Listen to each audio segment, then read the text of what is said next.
Hello, and welcome back to the History of the Mongols. I'm your host, Kyle. Mongke Khan had died. During his 8-year reign, he firmly ruled the Mongol Empire, strengthening the government and renewing conquests. However, he had not resolved the tensions and problems that had been simmering beneath the surface since Chagatai death. Without a designated successor, Mongke's brothers, Kublai and Ariq Boke, would fill the void, with disastrous consequences for the empire. Following Mongke's death, the Mongol Empire was irrevocably divided, putting an end to Genghis Khan's dreams of Mongolian unity. Before we continue with our story, we must point out that the events that follow are heavily influenced by who won.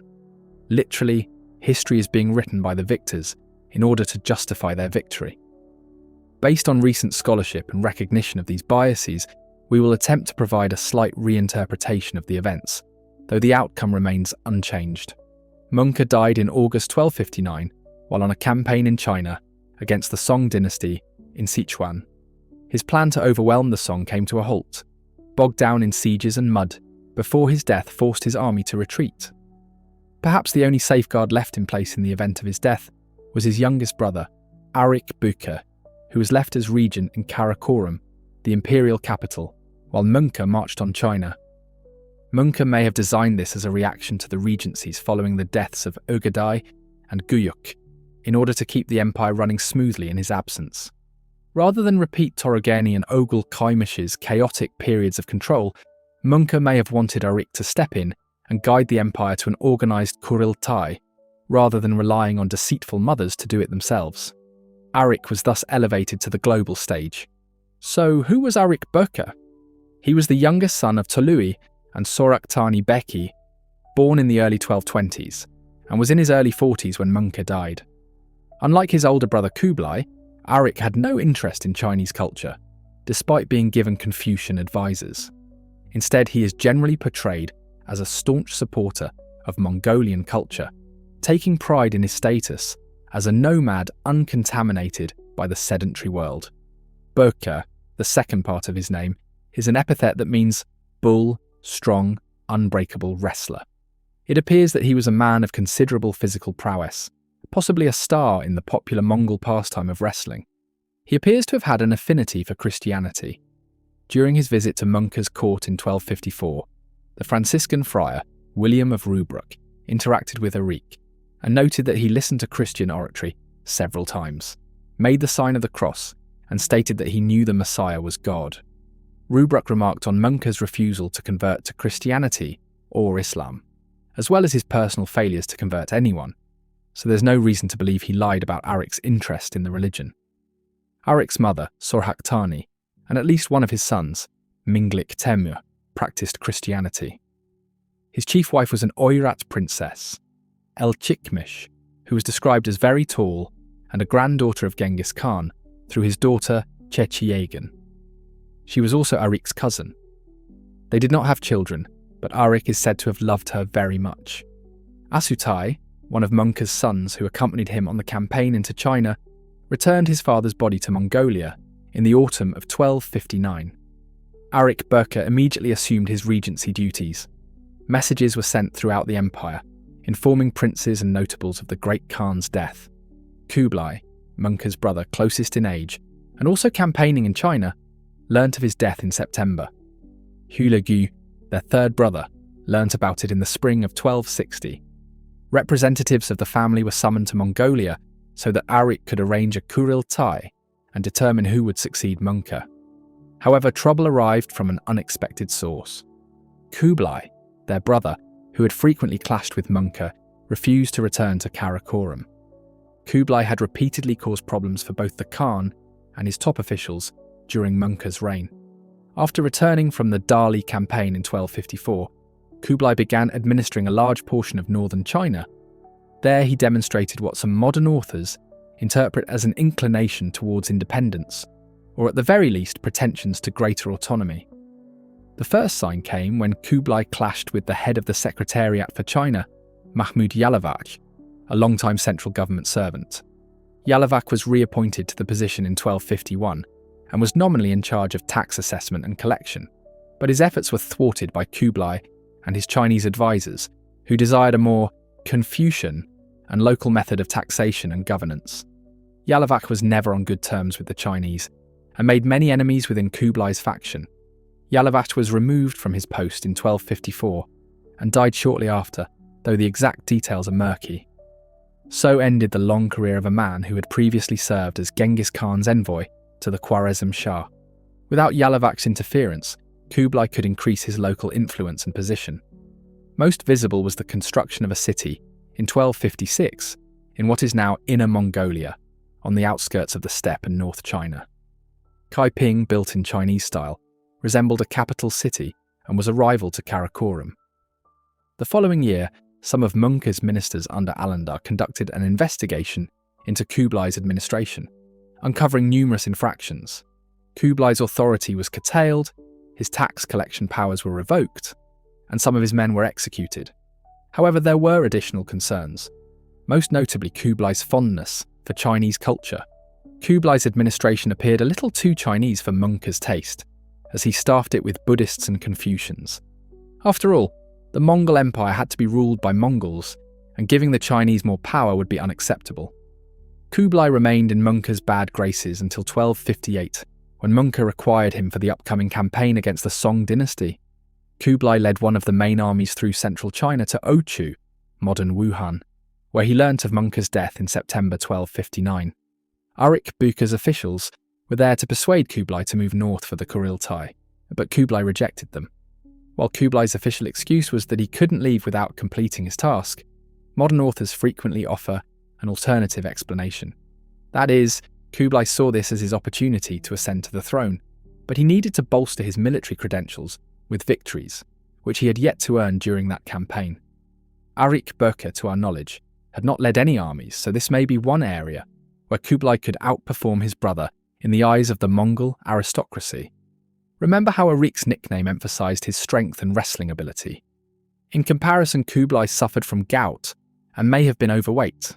Kublai, who was already perceived as soft due to his interest in Chinese culture, and for having lost Mongke's trust as an administrator, needed every advantage in an election against Ariq. If he could portray himself as a better, more experienced military commander, that might be enough to give him an advantage. Because elections were delayed to allow the appropriate princes and representatives to return to Mongolia, Kublai predicted that he would have plenty of time to seize a few cities and score some victories of his own. Kublai spent the next 2 months crossing the Yangtze River and capturing Ochu, joining forces with another commander, Ilkhanate, the son of the illustrious Subutai. The news of Kublai's continued campaigning was not well received in Karakorum. 2 members of Mongke's Keshig were particularly upset by this. Alandar, the official who investigated Kublai's administration, and, most importantly, Bulgai, the empire's chief judge, a Nestorian Christian, and Mongke's number 2. Neither was friendly to Kublai. Kublai, the brother closest in age to the late Khan, was a prime candidate for the throne, albeit one who was overly interested in Chinese culture and posed a threat to the empire's current leaders. As a result, Bulgai and Alandar began to plan the election of Ariq as the next Khan of Khans, assuming Ariq had not already begun to encourage this himself. With Mongke's burial, his son Astai and his generals returned and presented Ariq with Mongke's jade seal. Part of organising a quriltais was distributing the appropriate bribes, gift-giving, in time for the princes to vote for the correct candidate. Torogene had spent years organising the proper support for Guyuk's coronation, and this was not done in secret. Ariq's appointment as regent in Karakorum suggests that he had a good working relationship with the Central Secretariat's top officials. Having these men and their government institutions on his side created a formidable campaigning apparatus. Ariq appears to have quickly gained widespread support, particularly from the imperial administration and Mongke's family, particularly his sons Asutai and Urungtash, who, for reasons unknown, do not appear to have ever been considered as candidates. Kublai received messages in November 1259 from his wife Chabi, who was in Kaiping at the time. Kublai valued Chabi's advice, and when she informed him that Ariq appeared to be preparing to claim the Khanate, he was forced to abandon his advance to China. The fact that this exchange took place suggests that Kublai's primary interest was in securing his own claim to the throne, rather than carrying out the expansion. Withdrawing north to Kaiping, he left only a token force to defend his conquests, which was quickly crushed when an army was dispatched by the Song Chancellor, Jia Sidao.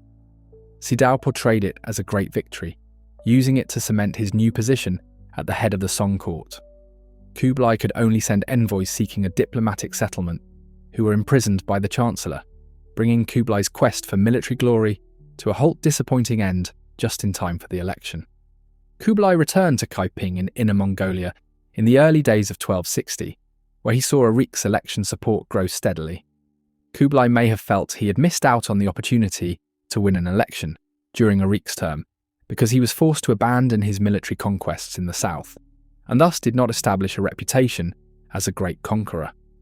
Perhaps fearful that Ariq would try to arrest him if he approached Karakorum with a small entourage, but knowing that approaching with a larger escort would appear to be an attack on the city, Kublai felt he had only one option: declare himself Khan first, on his own terms. In April or May 1260, Kublai Khan issued a stately reign decree in his home city of Kaiping, signing the death warrant for Mongol imperial unity. According to all standards, it was illegal. Kublai lacked the support of the four branches of the family, and the election was held in his Chinese-style city rather than Genghis Khan's homeland, the Onon Karulin region.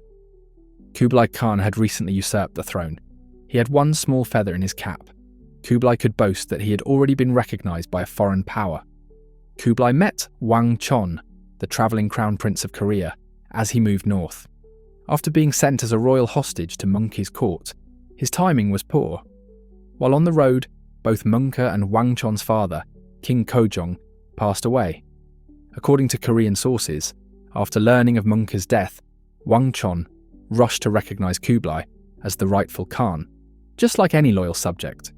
Modern scholars generally dismiss the idea that Wang Chon had a choice in the matter. As a member of Kublai's entourage, he witnessed Kublai's election and was promptly returned to Korea to be installed as the new king, Wonjong.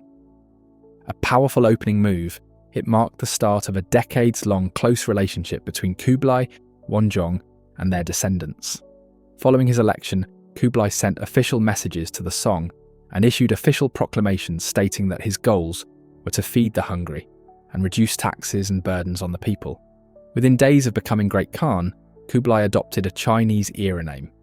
In the Chinese imperial tradition, emperors designated sections of their reign as eras, which were used to identify years. It's what you do if you want to be associated with Chinese leadership traditions. Kublai Khan held an illegal election from the start, and it was also shockingly Chinese. Ariq's faction in Karakorum saw this as a shocking demonstration against Genghis Khan's legacy. More immediately, it was a risky grab for power. In response, in July 1260, Ariq Boke finally held his election and was declared Khan in an appropriately placed, decidedly non-Chinese ceremony. Ariq had a stronger claim to legitimacy because he appears to have the support of all family branches. The popular Orgina Khatun, sister of Ariq's beloved wife El-Chikmish, served as the Chagatai Khanate's regent. Berke, the Jochid Khan, sent his support, as did some Ogedeid princes, and it appears that Kublai and Ariq's brother, Hulagu, and his son Jumka also attended. Mongke's sons Asutai and Urungtash, his widows, his Keshig, and the Central Secretariat, led by Bulgai and Alanda, all supported Ariq, as did the venerable Shigi Kutuk, Genghis Khan's adopted son who is now in his 70s. During the summer of 1260, as tensions rose, messengers were sent between the two brothers. Each wanted the other to submit and acknowledge their rule. Neither yielded. While Ariq had official support, Kublai had a clear advantage in terms of positioning. Kublai was able to consolidate his power in northern China, ousting officials who had declared for Ariq and allying with Kardan, Ogedei's son, and the prince in charge of the Uyghur territories around Beshbalik. They attempted to block Ariq's access to northern China. Ariq in Karakorum found himself in an unsustainable situation. Karakorum was unable to support itself, requiring hundreds of cartloads of supplies per day, the majority of which came from northern China. With his army stationed there, this became even more important. In a resource contest, Kublai's control over northern China was a trump card. To further starve Karakorum, Kublai attempted to install a new Chagatai Khan, loyal to him, a great-grandson of Chagatai named Abishka. Abishka was dispatched with a small party to depose Orgina Khatun and seize power in the region, denying Ariq access to the Chagatai Ulus's resources and men. Abishka and his small party were apprehended and transported to Ariq. Tensions boiled. It was a diplomatic impasse. By autumn, it was wartime.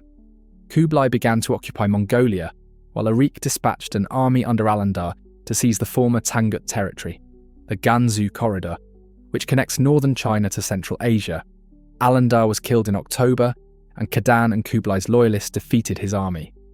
Kublai could now extend his control across northern China to Khadan in Uiguria. At the same time, a portion of Ariq's army was defeated by Kublai's troops at an unknown location called Baski. Ariq panicked, executed Ahishka before withdrawing his army from the untenable position at Karakorum and retreating to the Yenisei River Valley. The Yenisei region northwest of Mongolia is a valuable producer of wheat, millet, barley and craftsmen, but it is not a place from which to conquer China. Ariq managed to diplomatically hold off Kublai by sending peace messages to him, preventing him from seizing Karakorum and giving Ariq time to plan new strategies. Ariq began implementing his new schemes in 1261. While popular in the Chagatai Ulus, Orgina Khatun, who ruled over her young son Mubarak Shah, was not a war leader. Ariq replaced her with Alghu, a grandson of Chagatai, who could hopefully rally the ample resources of the Middle Ulus to meet Ariq's needs in the absence of access to Chinese resources. In the summer, Ariq attempted to seize control of Mongolia from Kublai's forces. Ariq won the first battle, but Kublai simply dispatched another army against his brother.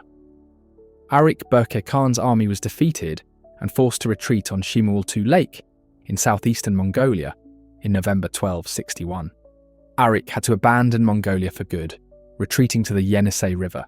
Ariq could never recover from his defeat at Shimuultu. He lacked the manpower to engage in any attrition with Kublai, and his chance of victory faded over the course of 1262.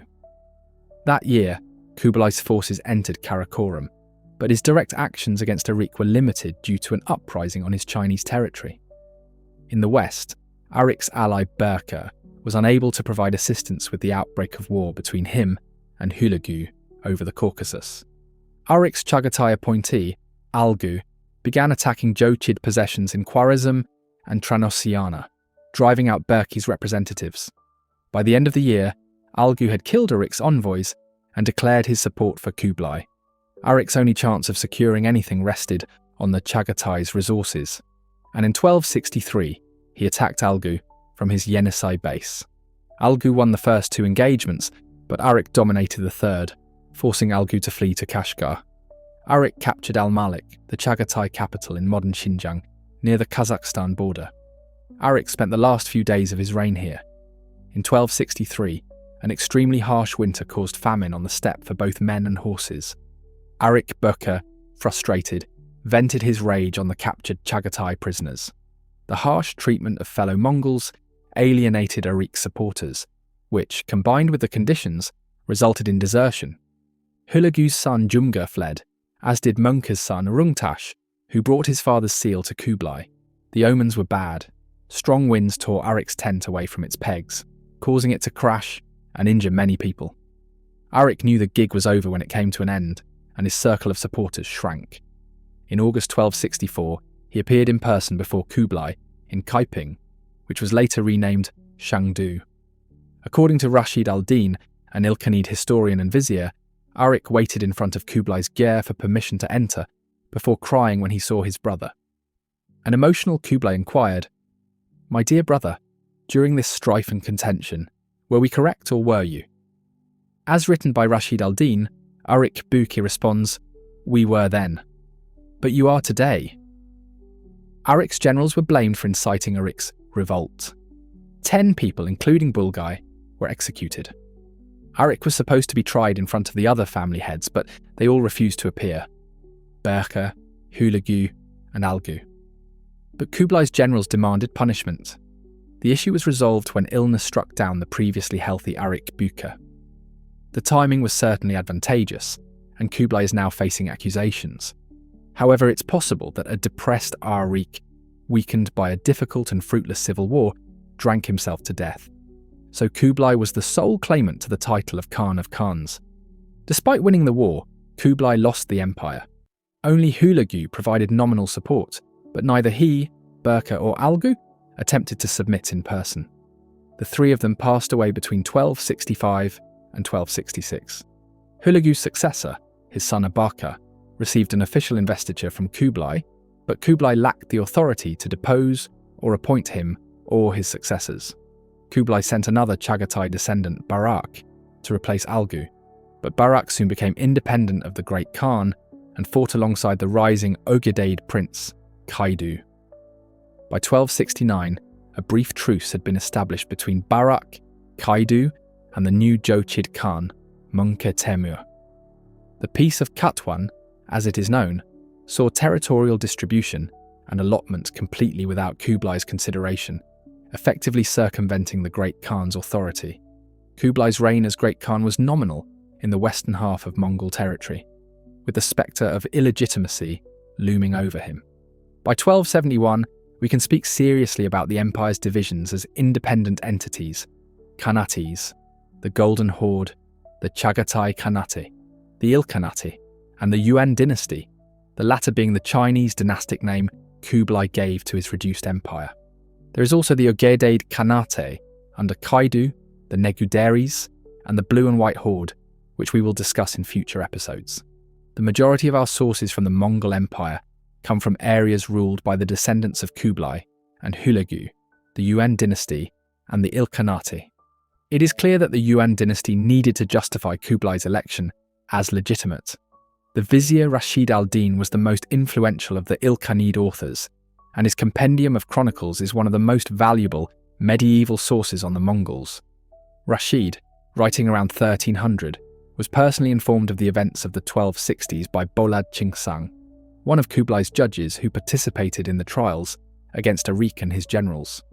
This pro-Kublai bias had a significant impact on Rashid al-Din's work, which dubbed the war Ariq's Revolt. As with so many other Mongol Empire figures, only by carefully sifting through the surviving sources can we hope to see through the winning side's biases. Without a doubt, if Ariq had won, Kublai's reputation would have suffered. But Kublai had secured his empire, and the long reign of Kublai Khan was about to begin.